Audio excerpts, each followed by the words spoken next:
Kita lanjut bahas Sising Season 4 episode 11. Peringatan buat sobatku semua, konten ini mengandung full spoiler buat yang belum atau mau nonton videonya secara langsung.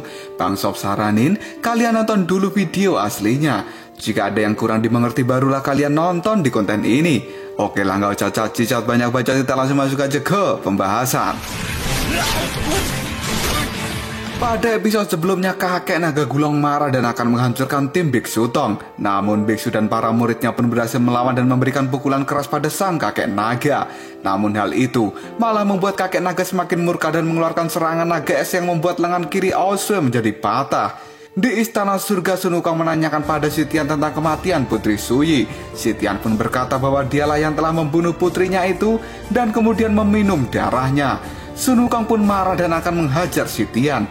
Namun Sitian saat ini dilindungi oleh Faiz Ravana. Sang Jenderal Surga Utara itu langsung memberikan serangan yang menekan Sun Wukong.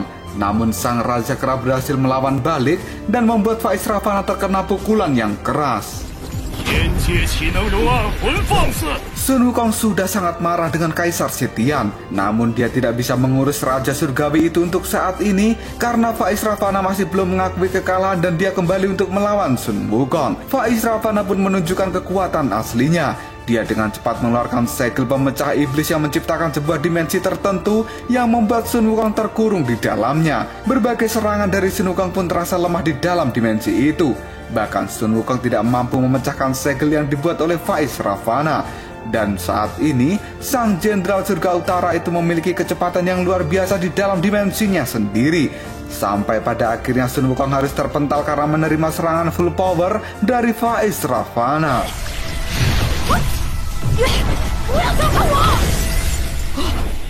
Sun Wukong,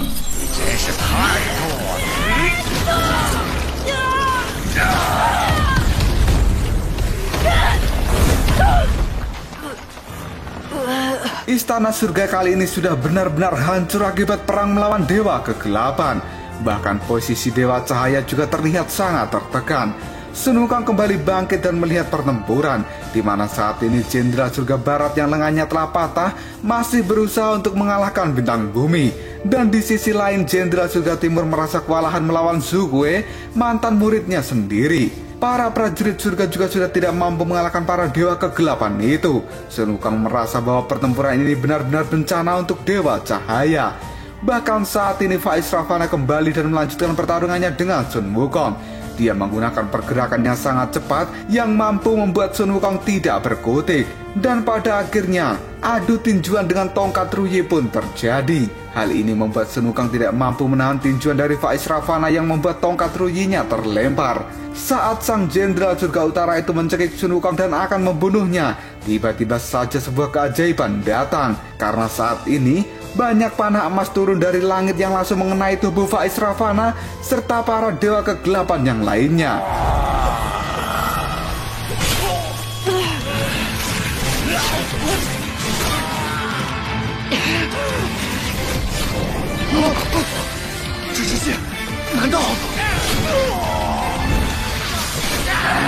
Langit kemudian mengeluarkan cahaya emas, dan hal itu berasal dari gerbang emas jalan surgawi, di mana kemunculan gerbang emas itu adalah pertanda kedatangan sang jenderal yang terkenal dingin dan kuat.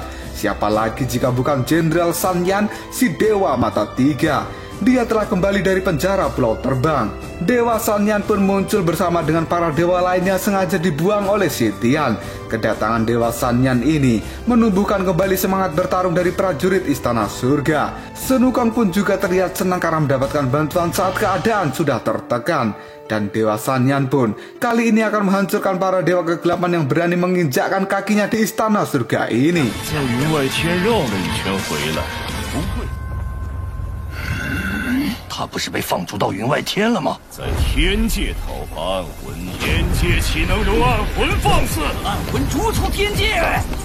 Ternyata para dewa yang terkurung di penjara Pulau Terbang itu memang rencana yang sengaja dilakukan oleh Sasin Guanyin. Karena bagaimanapun juga, Sasin Guanyin selalu memegang prinsip kepercayaan. Dan dia sangat percaya, andai saja semua dewa terjatuh ke dalam kegelapan, maka akan ada satu dewa yang tidak akan pernah terjatuh. Dan itu adalah Dewa San Yan. Si Tian pun tidak menyangka bahwa dirinya sudah masuk ke dalam perangkap yang dibuat oleh Shaoxin Guanyin.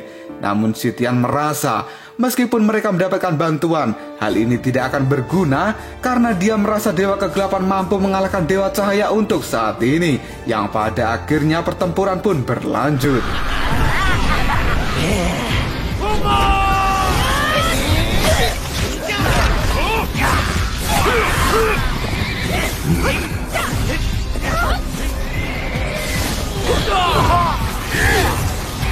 Bintang Surgawi kali ini berhadapan dengan Dewa Sanyan. Buat yang ngikutin Sisingji versi komik di channel Sobat Movie ini, pasti kalian tahu jika Bintang Surgawi ini adalah si Balmond, mantan rekan sesama jenderal dari masa lalu yang terbunuh oleh Ashura.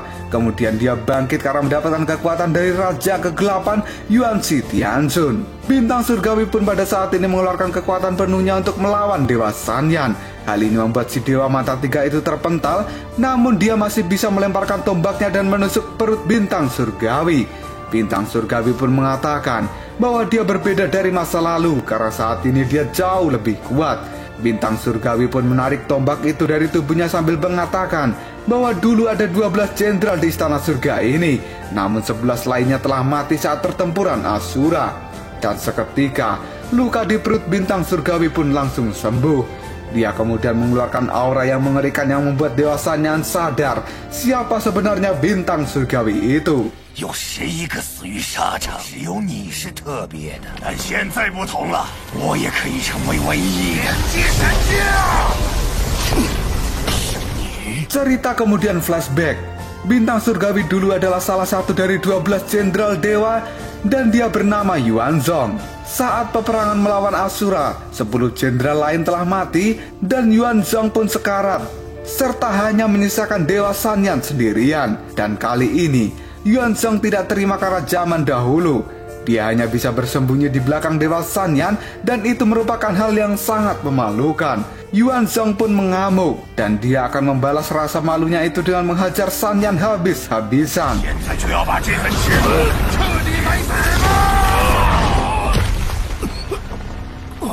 Kita berpindah ke jurang retakan bumi. Di sana terlihat Aosue benar-benar tidak berdaya karena mendapatkan luka yang fatal. Biksu pun bergegas mendekati Aosue untuk menyembuhkan lukanya. Karena saat ini Aosue benar-benar takut jika dirinya mati. Biksu kemudian menyuruh Subaji dan juga Shao Wuqing untuk menahan kakek naga, karena Biksu Tang sendiri akan segera mengobati luka Aosue. Dengan cepat Shao Wuqing pun mengurung kakek naga di dalam dimensi pasirnya dan memberikan serangan. Namun dengan mudah kakek naga menahan serangan dari Shao Wuqing. Dia pun mengeluarkan ledakan aura yang membuat tubuh pasir Shao Wuqing berhamburan dan hanya menyisakan topeng Shao Wuqing saja. Subaji yang melihat hal itu pun dengan cepat menyerang kakek naga dengan garpu 9 giginya. Namun kakek naga tiba-tiba menghilang dan dia pun muncul di atas Subaji kemudian memberikan serangan es yang membuat tubuh Subaji membeku. Kakek naga gulang kemudian mendekati Biksu Tang dan menyuruhnya untuk menyembah naga sejati. Namun sang biksu tidak akan pernah melakukan hal itu. Dan hal ini membuat kakek naga gulang marah kemudian mengeluarkan dimensi petir biru yang membuat Biksu Tang dan Aosue kesakitan karena sambaran petir di dalam dimensi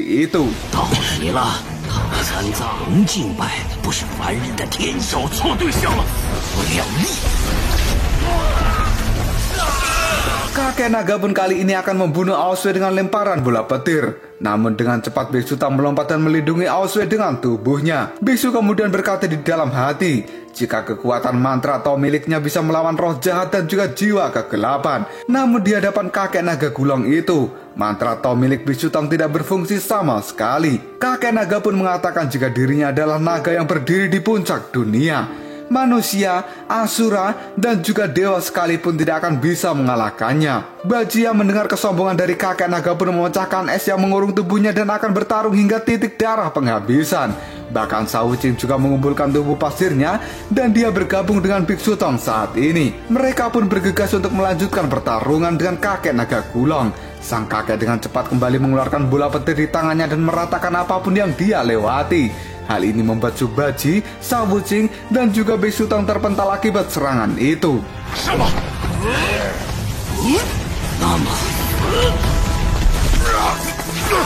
Xiaoyu pun kali ini khawatir jika ramalan di dalam mimpinya benar-benar terjadi. Aosue yang masih terbaring pun melihat Biksu Tang dan juga yang lainnya berjuang sekuat tenaga. Tidak lama kemudian Aosue pun memejamkan matanya. Dia kemudian mendengar ada seseorang yang memanggil-manggil namanya. Namun saat Aosue membuka mata, dia berada di tempat lain dan di sampingnya sudah ada Tian Yuso. Aosue pun bertanya apakah dirinya sudah mati kali ini. Yuso pun mengatakan tidak. Dia pun kemudian mengatakan bahwa selama ini Aosue selalu melarikan diri dan menyanyiakan kesempatan. Dan sekarang, biksu serta yang lainnya sedang berjuang. Menurut Tian Yuso, ini adalah waktu yang tepat untuk Aosue menunjukkan kekuatan yang sebenarnya. Aosue pun merasa tidak bisa, karena semua kekacauan ini disebabkan oleh dirinya. Dan Yuso masih memberikan semangat dengan mengatakan bahwa ini adalah kesempatan terakhir Aosue membalas budi pada Biksu Tang dan juga yang lainnya. Yuso kemudian membantu Aosue untuk berdiri dan dia mengatakan bahwa dia akan selalu berada di sisi Aosue karena mereka adalah teman. 起来吧，去完成它，不要留下遗憾。起不来。你就是这么无赖，明明可以自己做到的事，这是我最后一次扶你了。能再见到你，真好。我一直都在你身边，因为我们是朋友。 Aosue pun pada akhirnya kembali bangkit. Dia melepaskan Aoling dan akan membantu tim Biksu Tang yang sedang kesusahan menghadapi serangan kakek naga. Karena pada saat ini, kakek naga gulang mencekik Biksu Tang dan akan membunuhnya. Melihat hal itu, Aosue pun menjadi marah. Dia mengeluarkan kekuatan terbesar di dalam dirinya. Dan dalam sekejap tubuh Aosue pun berubah menjadi warna emas. Aosue kemudian melesat dan menahan kakek naga gulang yang akan membunuh Biksu Tang saat ini. Hal itu membuat kakek naga kaget dengan kekuatan milik Aosue. Namun Aosue sudah benar-benar marah dan dia mengamuk pada sang kakek secara brutal. Bahkan serangan bola petir besar milik kakek naga gulang pun berhasil ditahan dan dilemparkan oleh Aosue.